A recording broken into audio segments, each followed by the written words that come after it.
Prince Harry has broken his silence since meeting his father in London last week following the King's cancer diagnosis. In a bombshell interview with Good Morning America, the Duke revealed his thoughts on becoming an American citizen. Do you feel American? Do I feel American? No, I don't know. I don't know how I feel. Would you think about becoming a citizen? I have considered it. Yeah. Yeah. Yeah. What would stop you from doing it? I have no idea. I'm here standing next to this with these guys. And the American citizenship is is a thought that has crossed my mind, but certainly not something that's a high priority for me right now.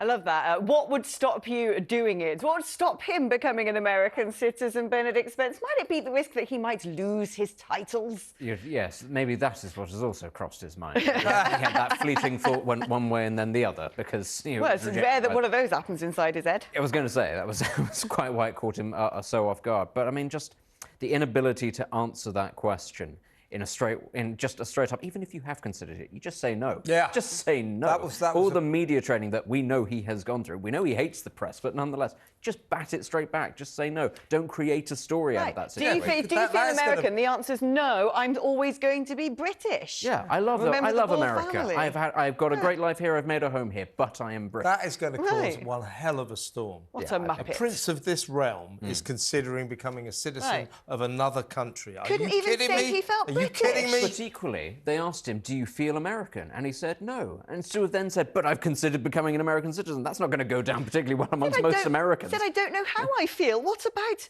British? Yeah, honestly, just... Your father's the king of the United Kingdom. These are sort of very basic things that you ought to be able to answer in a very straightforward way. As a member of the royal family, serving or whatever, and somebody who lives in the United States, practice this in the mirror. I like it here. It's brilliant. But I am British and I always will be. Yeah. Nice, easy, everybody respects it, move on. Unable to do it. When I lived there, I knew lots of people.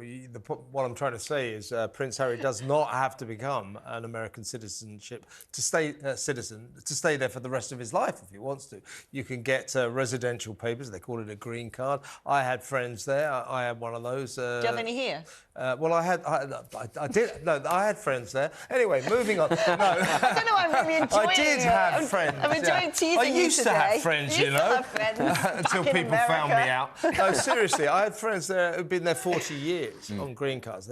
You don't have to become a citizen. So if he becomes a citizen, or the fact that he's even considered it, I think that is scandalous. I think it's scandalous.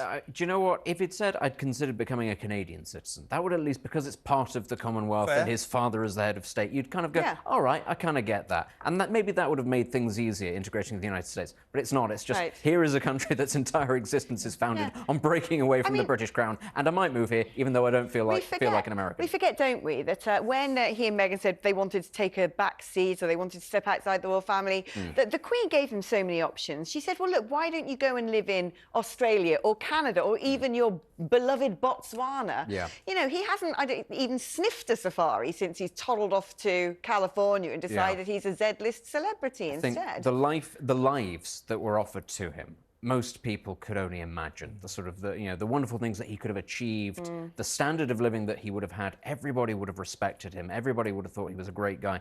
You know, going to Botswana, working in conservation and with local communities, going to Australia, being a representative of the royal family in the Commonwealth, which would have allowed him to travel and be a bit of a rock star rather than somebody who has to go to village halls and sports centres and open things. He could have had that. And he just chose not to. And on that website, I still want to know, he calls himself on that stupid website they've just unveiled, an environmental campaigner. And if anybody could ring in, what has he ever done to campaign for the environment? Has he ever done anything? I don't remember, so I question that.